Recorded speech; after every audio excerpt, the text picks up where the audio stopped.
আসছে এমন একটি গল্প যা শুধুই একটি বিড়ালের নয়, এটা আমাদের সকলের ভালোবাসা খোঁজার গল্প।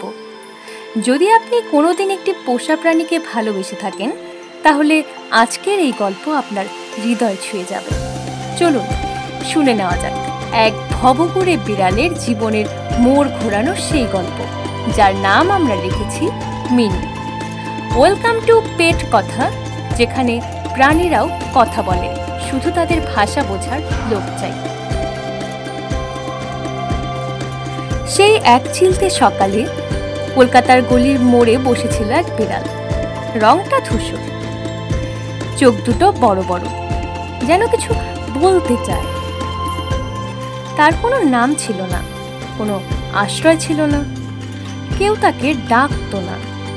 তবে সে প্রতিদিন ফিরত সেই একই জায়গায়, কারণ মন খারাপ হলে মানুষ যেমন নিজের পরিচিত জায়গায় ফেরে, ঠিক তেমনি লোকেরা কখনো ভাত দিত, কখনো আবার তাড়িয়েও দিত।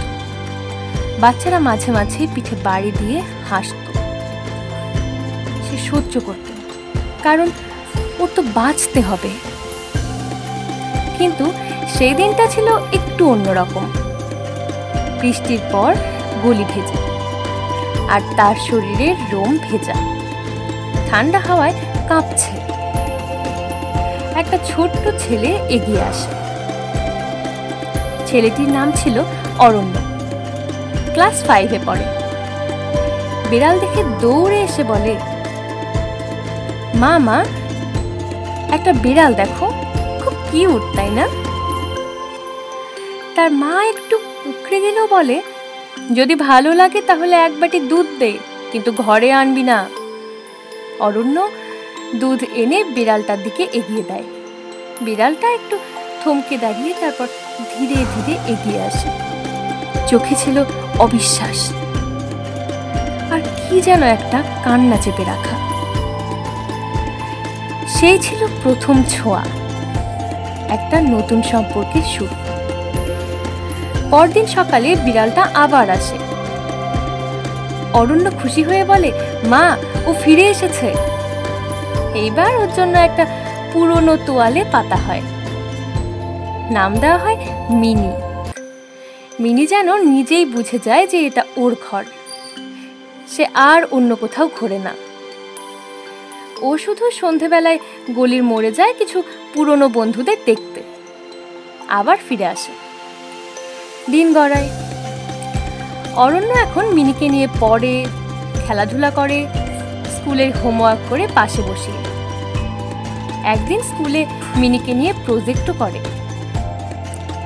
মা এখন আর আপত্তি করেন না, বরং মাঝে মাঝে নিজেই মাছের কাঁটা বেছে দেয়। বাবা অফিস থেকে ফেরার পথে বলে, এই বিড়ালটা এখন তো আমাদের ঘরের মেম্বার হয়ে গেছে। মিনি যেন একটা পরিবারের অংশ হয়ে ওঠে, নিঃশব্দে, বিনিময়ে শুধু একটু আদর আর চোখে চোখ রাখা।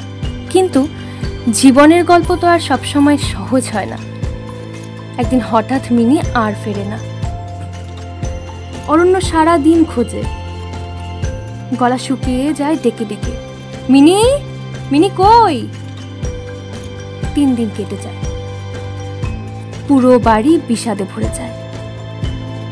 চতুর্থ দিনে অরণ্য স্কুল থেকে ফিরে দেখে দাওয়ায় বসে আছে মিনি, গলা কাটা, শরীরে আঁচড়, কিন্তু চোখে সেই ভালোবাসার আলো। মা অরণ্যকে চেপে ধরে। বাবা বলে, ডাক্তার আনতে হবে, এবার আমাদের দায়িত্ব। মিনির জন্য ডাক্তার দেখা হয়, ওষুধ আনা হয়। মিনি ধীরে ধীরে সুস্থ হয়ে ওঠে। মিনি আর কোনো দিনও হারিয়ে যায় না। মিনির গল্প হয়তো একটা বিড়ালের, কিন্তু ভালোবাসার ভাষা সবার এক।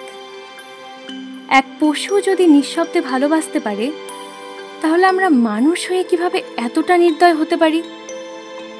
আপনিও যদি এমন কোনো প্রাণীকে ভালোবেসে থাকেন, আপনার গল্পটা কমেন্টে লিখে ফেলুন।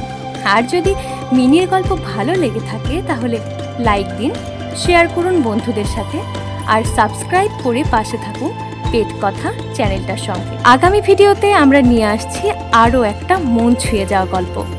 ততদিন ভালো থাকুন আর পোষা প্রাণীদের ভালোবাসুন।